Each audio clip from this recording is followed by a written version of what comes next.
Hello అండి. Subscribe చేయండి. Like కూడా చేయండి. అప్పుడే నా వీడియో అందరికీ ఎళ్తది. ఈరోజు సీరియల్‌లో వైరా వాళ్ళ ఇంట్లో కూర్చొని కాశీ కోసం వెయిట్ చేస్తా ఉంటాడు. వైరా వాళ్ళ పిఏ, "బాసు, మీరు ఒకరి కోసం ఎదురు చూడడం అవసరమంటారా?" అని అనగానే, వైరా ఇదే మాట లాస్ట్‌లో అడుగు అని అంటాడు. "మరి ఇప్పుడు?" అని పిఏ అడుగుతా ఉంటే, "మన హీరో వచ్చేసాడు" అని వైరా కాశీ వైపు చూస్తాడు. కాశీని చూసి లేచి, "రండి సార్, రండి కూర్చోండి."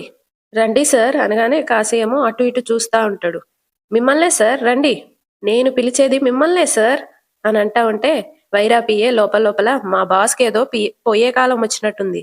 లేకపోతే ఇలా ఎందుకు తయారైతాడు అని అనుకుంటూ ఉంటాడు. కాశీ ఏమో, "మీరు నన్ను సార్ అని పిలవడం ఏంటి?" అని వైరాని అడుగుతాడు. అప్పుడు వైరా, "చూడండి సార్, విషయం ఉన్నవాళ్ళు వయసులో మనకంటే చిన్నవాళ్ళైనా గౌరవించాలి. Please take your seat." Kashi ఏమో, వద్దు సార్, నేను నిలబడే మాట్లాడతాను. నేనెవరో తెలుసా అని వైరా అడుగుతాడు. తెలియదు సార్, కానీ మీకు కూడా సిటీలో రెస్టారెంట్ బిజినెస్ ఉందని తెలుసు. వైరా ఏమో, కానీ మీ గురించి నాకు జోష్న గారు అంతా చెప్పారు అని అంటా ఉంటే, ఎవరో నా గురించి చెప్పారని మీరు నన్ను ఇక్కడికి పిలిచారా అని అడుగుతాడు.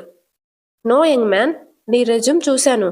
నీలాంటి యంగ్ సూపర్ పవర్ కోసమే నా కంపెనీ ఎప్పటినుండో ఎదురు చూస్తుంది. అవును, ఇంతకీ ప్రెజెంట్ మీరేం చేస్తున్నారు అని కాశీని అడగగానే, జోష్నా రెస్టారెంట్ సీఈఓకి పిఏగా చేస్తున్నాను. నువ్వు పిఏగా వర్క్ చేస్తున్నావా అని వైరా అనగానే, వాళ్ళ పిఏ, అదే సార్ వాడు చెప్పేది అని అంటాడు. వైరా అతనికెళ్ళి సీరియస్గా చూస్తే కామ్ అయిపోతాడు. Very bad. నీ క్వాలిఫికేషన్ ఏంటి, నువ్వు చేస్తున్న జాబ్ ఏంటి అనగానే కాశీ స్వప్న అన్న మాటలు గుర్తుకు తెచ్చుకుంటూ ఉంటాడు. మా నాన్న చెప్పినట్టు నువ్వు చేస్తే మన మధ్య జరిగినవన్నీ మర్చిపోయి ఇదివరకట్లా ఉంటాను. లేదు అంటే నువ్వు నాకు నచ్చినట్టుగా ఉంటానంటావా, కానీ నీతో పాటు నేనుండను. మా అన్నయ్య దగ్గరికి వెళ్ళిపోతా అని అంటదిగా, అది గుర్తుకు తెచ్చుకుంటూ ఆలోచిస్తూ ఉంటాడు. వైరా ఏమో, అడిగేది నిన్నే మ్యాన్ అనగానే కాశీ, అవి చెప్పుకోని కారణాలు అని అంటాడు. చెత్త కారణాలు ఎన్నైనా ఉండొచ్చు. ఫైనల్ గా మనం ఏం చేశామన్నదే ఇంపార్టెంట్. నీలాంటి వాళ్ళని వాడు పిఏగా పెట్టుకున్నారా? అదే నువ్వు నా దగ్గరుంటే నేను నిన్ను జీఎంని చేసేవాణ్ణి అని అనగానే కాశీ జోష్న అన్న మాటలు గుర్తుకు తెచ్చుకుంటాడు. ఇంత మెరిట్ ఉన్న నీకు పిఏ పోస్ట్ కాదు తమ్ముడు, జీఎం పోస్ట్ ఇవ్వాలి అని అంటదిగా, అది గుర్తుకు తెచ్చుకుంటూ ఉంటాడు. వైరా ఏమో, నువ్వు నీ స్థాయిని దిగదార్చుకొని ప్రవర్తిస్తే ఇది వాడుకొని వదిలేసే సమాజమే కానీ ఉద్ధరించే సమాజం కాదు. ఎమోషన్స్ కి లొంగిపోయి నిన్ను నువ్వు మోసం చేసుకుంటే నీ వాళ్ళ దగ్గరే నీకు విలువుండదు. కాశీ ఏమో స్వప్న అన్న మాటలు గుర్తుకు తెచ్చుకుంటాడు. మా నాన్న మా అన్నయ్య లేకపోతే నువ్వు దేనికి పనికిరావు అని అంటదిగా, అది కార్తికేమో, మనం నిజంగా చేతగాని వాళ్ళమైతే ఎవరైనా ఏదైనా అంటారు అని అంటాడుగా, అది అవన్నీ గుర్తుకు తెచ్చుకుంటూ ఉంటాడు. వైరా ఏమో, నిన్ను నీచంగా చూస్తారు. అలా ఎవరూ నీచంగా చూడకూడదు అంటే మనమేంటో ఈ సొసైటీకి చెప్పాలి. నిన్ను నా కంపెనీకి జనరల్ మేనేజర్ని చేస్తున్నాను. రేపే జాయినింగ్ అనగానే కాశీ, సారీ సార్, అక్కడ సీఈఓ పర్మిషన్ తీసుకోవాలి. నువ్వు మరీ ఇంత ఇన్నోసెంట్ ఏంటివయ్యా? నీ క్వాలిఫికేషన్కి తగ్గ జాబ్ నీకు ఇవ్వకుండా నీలాంటి వాణ్ణి తన దగ్గర పిఏగా పెట్టుకున్నాడంటే నీ సీఈఓ మైండ్ సెట్ ఎలా ఉందో నీకు అర్థం కాలేదా? కావాలంటే నీ బాస్ నీతో ఎలా ఉంటాడో ఒక్కసారి గుర్తుకు తెచ్చుకో. ఇప్పుడు నేను నీకు ఇచ్చిన రెస్పెక్ట్ ఎప్పుడైనా నీకు మీ బాస్ ఇచ్చాడా అనగానే కాశీ సీఈఓ అన్న మాటలు గుర్తుకు తెచ్చుకుంటాడు. శ్రీధర్ అన్న మాటలు, నువ్వు కూడా ఎంప్లాయివే, నువ్వేదో ఎండి అన్నట్టు ఫీల్ అవ్వకు, నీ సొంత తెలివితేటలు మాత్రం వాడకు అని అంటా ఉంటాడుగా, అవన్నీ గుర్తుకు తెచ్చుకుంటాడు. వైరా ఏమో, ఇచ్చాడా లేదా అని అడుగుతాడు. కాశీ లేదు అన్నట్టు తలూపుతాడు. పోనీ అతను నీకన్నా ఎక్కువ క్వాలిఫికేషన్ ఉన్నవాడా, ఎక్కువ చదువుకున్నవాడా? కాశీ ఏమో లేదు అన్నట్టు తలూపుతాడు. నీ అంత క్వాలిఫికేషన్ లేనివాడు కూడా నిన్ను కంట్రోల్ చేస్తున్నాడు. నిన్ను తన కాలి కింద చెప్పులా పెట్టుకున్నాడు. ఇలాంటి వాళ్ళకి బుద్ధి చెప్పాలి. నువ్వు చెప్పలేదు అంటే వాళ్ళకి నువ్వు చేతగాని వాళ్ళ కనబడతావు. బుద్ధి చెప్తావా లేదా? చెప్పవా? చేతగాని వాళ్ళ మిగిలిపోతావా? బుద్ధి చెప్తాను అంటే ఇక్కడుంటావు, లేదంటే చేతగాని దద్దమ్మవవుతావు. బుద్ధి చెప్తావా, దద్దమ్మలాగా మిగిలిపోతావా? వెంటనే కాసి బుద్ధి చెప్తాను అని అంటాడు. వైరా నవ్వి yes very good. Young man అంటే ఇలాగే ఉండాలి. నువ్వు ఒక పని చేయి. ఫస్ట్ జాబ్ రిజైన్ చేయి. తరువాత నీ బాస్కి మాత్రం గట్టిగా బుద్ధి చెప్పు. అది ఎప్పుడు చెప్పాలో ఎలా చెప్పాలో నేను చెప్తాను అని అంటా ఉంటాడు. ఇటు కార్తీక్ ఇంకా దీప స్కూటీ మీద వస్తా ఉంటారు. దీప కార్తీక్ ని అద్దంలో చూస్తా ఉంటది. కార్తీక్ ఏమో ఏంటి మరదలా రెప్ప వేయకుండా అలా చూస్తున్నావు అని అడుగుతాడు. దీప మళ్ళీ మా బావ కారులో తిరిగే రోజులు ఎప్పుడొస్తాయా అని చూస్తున్నాను అని అంటా ఉంటే కార్తీక్ ఇప్పుడు నడుస్తున్న రోజులన్నీ నేను నీతో చేస్తున్న వనవాసం అనుకో. ఆ వనవాసం పూర్తయ్యాక మళ్ళీ మనం పాత జీవితంలోకి అడుగు పెడతాం. ఆ రోజులు తొందరగా రావాలి బావా. కార్తీక్ స్కూటీ ఆపేస్తాడు. ఏమైంది బావా అని అడుగుతుంది. నీ ఆలోచనలకి వాస్తవ రూపం ఎలా ఉంటుందో చూపిద్దామని అని అంటాడు. ఏంటది అని దీప అడుగుతుంది. ఒకసారి అటు చూడు అనగానే దీప చూస్తుంది. మన ఫ్రూట్ ట్రక్ అని నవ్వుతుంది. దిగి చూస్తూ నవ్వుతా ఉంటది.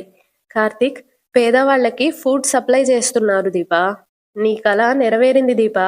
ఇది మన కళ బావా అని నవ్వుతూ చూస్తా ఉంటది.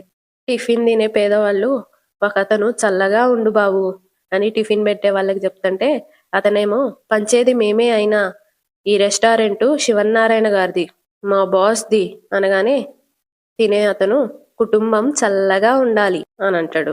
ఇక్కడ దీప కడుపు నిండా తిని మనసు నిండేలా దీవిస్తుంటే చాలా ఆనందంగా ఉంది బావా. అక్కడ వర్కర్ తినే వాళ్ళని ఇంకేమైనా కావాలా అని అడిగితే చాలు బాబు కడుపు నిండింది అని అంటా ఉంటాడు.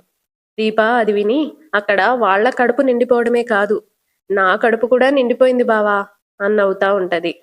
ఈ ఐడియా నీదే కాబట్టి దీప, ఆ దీవెనలన్నీ నీకే దీప.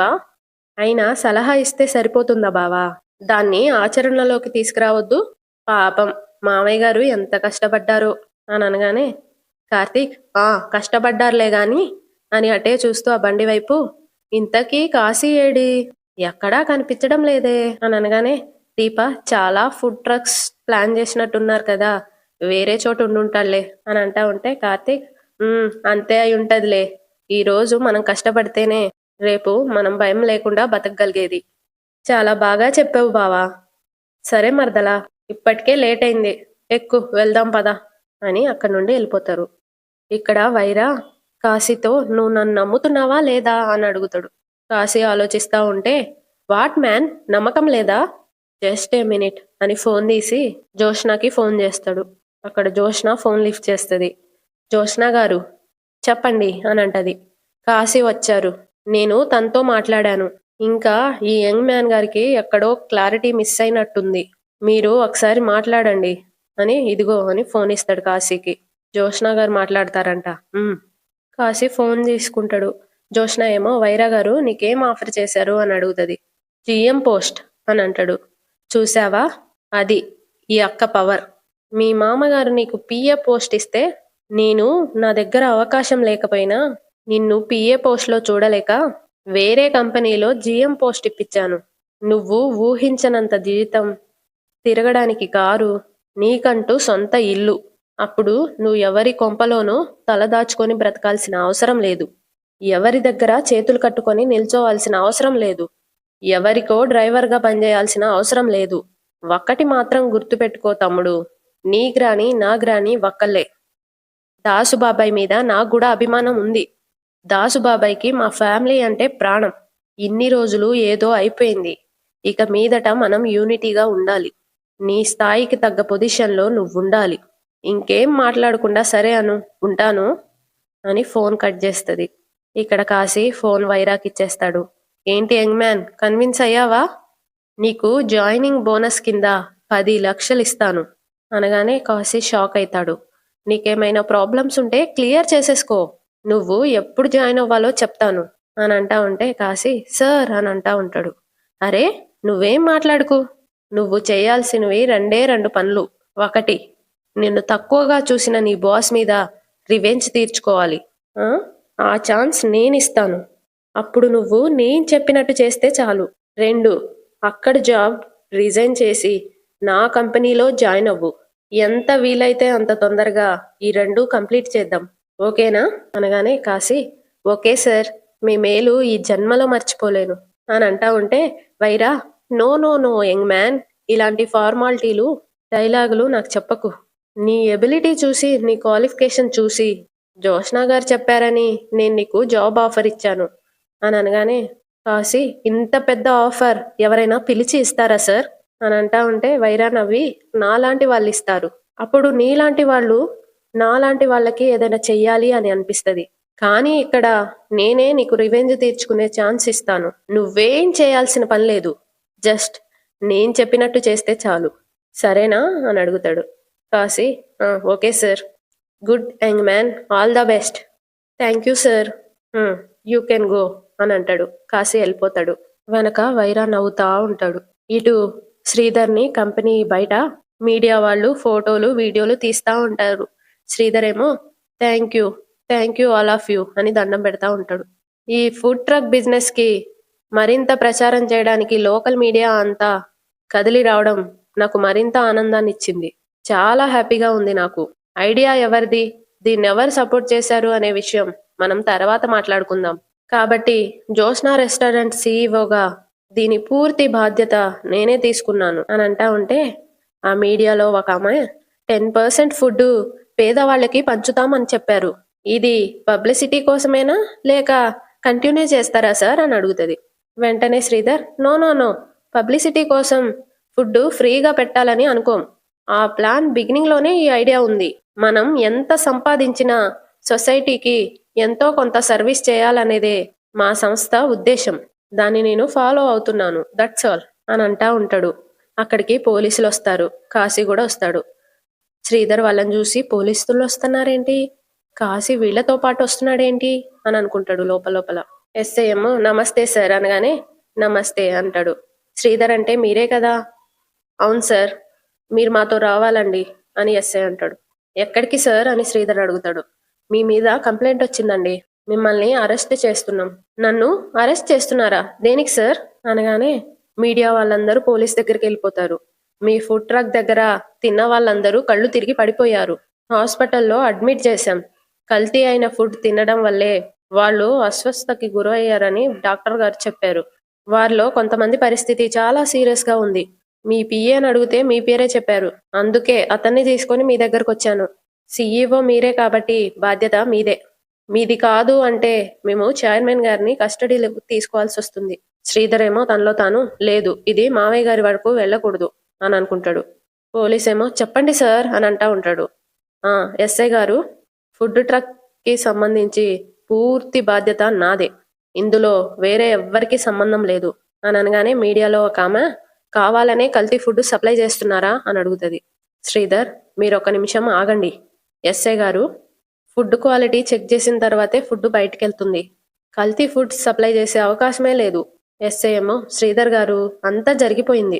ఎలా జరిగింది అనేది మేము ఇన్వెస్టిగేషన్ చేస్తాం. మేము రిపోర్ట్ రాసుకుంటాం. మాకు కంప్లైంట్ వచ్చింది, యాక్షన్ తీసుకోవడానికి వచ్చాం. మీ పిఏని అడిగితే మీ దగ్గరికి తీసుకొచ్చారు. మీరు మీ చైర్మన్ దగ్గరికి తీసుకెళ్తారా అని అడుగుతాడు. వెంటనే శ్రీధర్, నో సార్, దీనికి పూర్తి బాధ్యత నాదే అనగానే ఎస్ఐ, అయితే వచ్చి కారెక్కండి, మిగిలిన విషయాలు స్టేషన్లో మాట్లాడుకుందాం. పిఏ, నువ్వు కూడా కారెక్కు. శ్రీధర్ ఏమో కాశీ దగ్గరికి వెళ్ళి, కాశీ ఏం జరిగింది అని అడుగుతాడు. మీడియా వాళ్ళేమో, ఏంటి సార్ ఇది, ఇప్పటి వరకు సోషల్ సర్వీస్ అన్నారు, ఇంతలోనే ఫ్రాడ్ బయటపడింది. జనాల ప్రాణాలు తీయడానికే ఈ బిజినెస్ పెట్టారా అని అడుగుతుంది.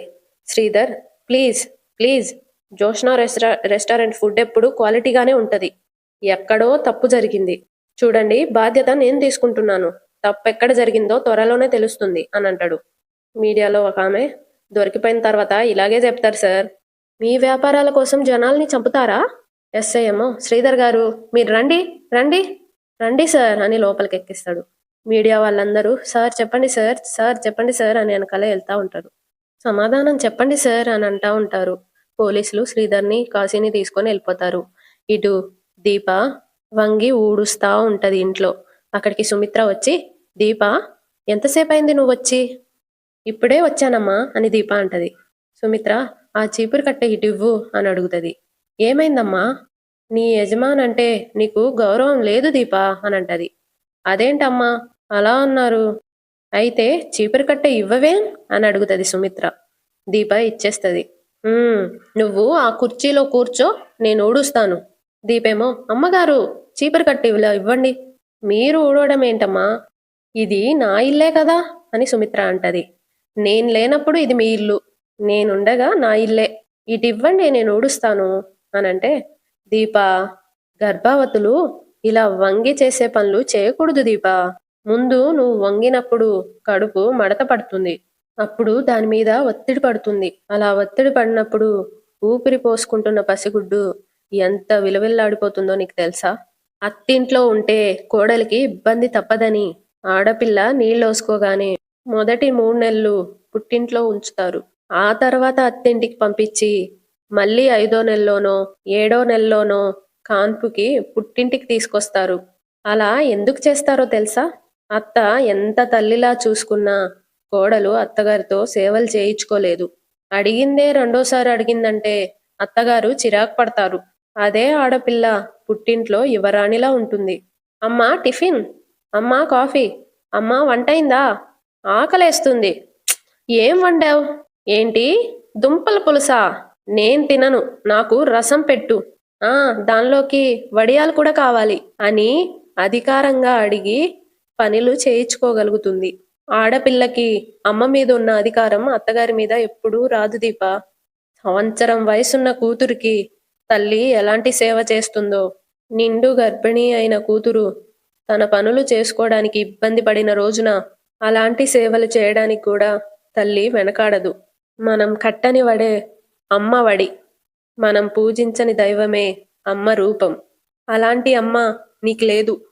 దీప ఏడుస్తూ "అమ్మా" అని సుమిత్ర చేయి పట్టుకుంటది. అప్పుడు సుమిత్ర, "ఇవన్నీ నీకు చెప్పింది నిన్ను ఏడ్పించడానికి అనుకున్నావా? తల్లి ఉంటే ఈ జాగ్రత్తలన్నీ నీకు చెప్పేది. ఇంట్లో ఉంటే అత్తగారు చెప్పేది.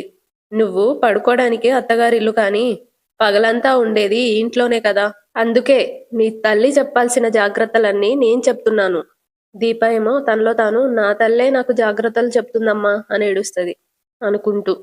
సుమిత్ర, "పోనీ మీ అమ్మే నాలో వచ్చిందనుకో, లేదా నాలాగే వచ్చిందనుకో, నువ్విలా కూర్చో" అని కూర్చోబెట్టి, "నువ్వు చూస్తా ఉండు, నేను ఊడుస్తాను" అని ఊడుస్తా ఉంటది.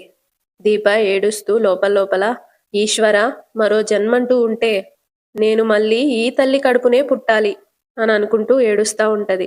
సుమిత్ర ఊడుస్తూ ఊడుస్తూ దగ్గుతది.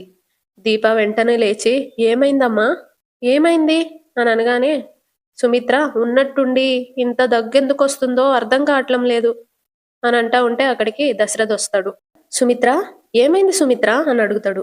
దీప, "ఏం కాలేదయ్య గారు, దగ్గొస్తుంది అంతే." "అమ్మగారు, మీరు రండి" అని బయటకు తీసుకెళ్తుంది వాష్ బేసిన్ దగ్గరికి. సుమిత్ర నోట్లో నుండి రక్తం పడుతుంది. దీప చూసి షాక్ అవుతుంది. దశరథ్ కూడా వచ్చి షాక్ అవుతాడు చూసి. సుమిత్ర కళ్ళు మూసుకొని దగ్గుతా ఉంటది. వెంటనే దశరథ ఆ వాష్ బేసిన్లో పడ్డ రక్తాన్ని వాటర్తో తుడిచేసి, "ఏం కాలేదు దీపా, సుమిత్ర ఆ మొహం కడుక్కో" అనగానే సుమిత్ర కడుక్కుంటది. దశరథ మొత్తం తుడిచేస్తాడు. "అమ్మా దీప, పద" అని లోపలికి తీసుకెళ్తారు సుమిత్రని. "సుమిత్ర కూర్చో" అని పక్కన కూర్చోపెడతాడు దశరథ. ఉన్నట్టుండి ఇంత దగ్గెందుకు వచ్చిందో అర్థం కావడం లేదండి. దశరథ, "ఉమ్, ఏం కాదు సుమిత్ర, అప్పుడప్పుడు ఇలాంటి దగ్గులు వస్తూ ఉంటాయిలే. నువ్వు ఇక్కడే కూర్చో, నేను ఎప్పుడో వస్తాను" అని పక్కకెళ్ళి దీపతో మాట్లాడతాడు. దీపేమో, "అమ్మ నోట్లో నుండి రక్తం పడ్డం ఏంటి అయ్యగారు?" దశరథేమో, "షో, గట్టిగా అనకు, ఈ విషయం సుమిత్రకు తెలియకూడదు." "అమ్మగారికి ఏమైంది, రక్తం ఎందుకు పడింది" అని అడుగుతా ఉంటది. "అవన్నీ వదిలే దీప, ఇంట్లో ఎవ్వరికి ఈ విషయం చెప్పకు." దీపేమో, కానీ కానీ నోట్లో నుండి రక్తం" అని కంగారు పడతా ఉంటే, "ముందు నువ్వు ఇక్కడి నుండి వెళ్ళు దీప, నేను సుమిత్రని లోపలికి తీసుకెళ్తాను" అని లోపలికి వెళ్ళిపోతాడు. ఇక్కడ దీప ఏమో డాక్టర్ అంటది కదా వాళ్ళ ఫ్రెండ్, సుమిత్ర వాళ్ళ ఫ్రెండ్, "సుమిత్ర, నువ్వు ఒకసారి హాస్పిటల్కి రా, ఎందుకో నీరసంగా కనిపిస్తున్నావు" అని అంటదిగా. అది గుర్తుకు తెచ్చుకొని దీప, "అమ్మ నోటి వెంట రక్తం పడ్డది అంటే అమ్మకి ఏదో అయింది, ఏమైంది" అని కంగారు పడతా ఉంటది. అంతటితో ఈరోజు ఎపిసోడ్ అయిపోతుంది. లైక్ చేయండి ప్లీజ్, సబ్స్క్రైబ్ చేసుకోండి.